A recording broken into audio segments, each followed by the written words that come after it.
Today I'm going to teach you how to make a double lacrosse ball. A couple of components you're going to have. Two lacrosse balls. You're going to have a double-ended screw, which is going to connect the lacrosse balls. You're going to need a drill, and you're going to need some drill bits. All right, first thing you do is you're going to put this in your clamp. So put a lacrosse ball in your clamp. You should, somewhere in your clinic, have one of these. So open this up. You're going to find a drill bit in there that is labeled 3/16.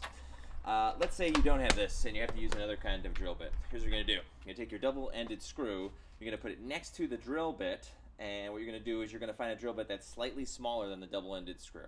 So one that's just like one size smaller than the double-ended screw. If you have a 3/16 or you know what it is, that's what you use for the drill bit. First thing you're going to do is you're going to drill a hole in the lacrosse ball. So from here, make sure it's not tilted. You're driving right through the lacrosse ball. Sometimes there's a little label on there. So for like this one, there's one label right here. So I'm just going to drill a hole in this. Kind of hard, just kind of stick it in. Once you get it started, it's okay. And then you're trying to go about halfway down through the lacrosse ball. So just kind of clean it out. Get that cleaned out really good. You're going to disengage your drill bit. You're going to put your double-ended screw inside of your drill. Tighten that up. Make sure it's going straight. If it's not in there straight, it'll kind of wobble a little bit.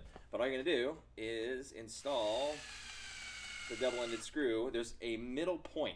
So there's a point where there's no threads on the screw. You want to get it all the way down to that middle point. So it's halfway through. And then you're going to unlock the drill from there. All right, so you've got half of this done already. Now you take your other lacrosse ball.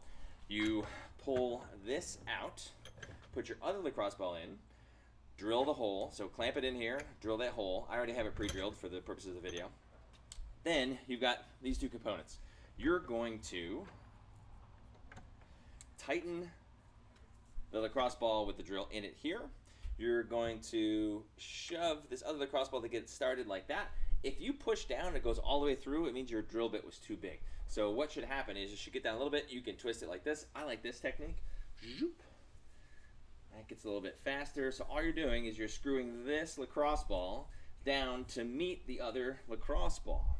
So if you have selected the right drill bit, this should be pretty easy. If it's too hard to do, you pick the drill bit that is too small, and you need to pick a bigger drill bit. If it's too easy to do, it like pops on, then you pick the drill bit that's too large. But that is how you make a double lacrosse ball.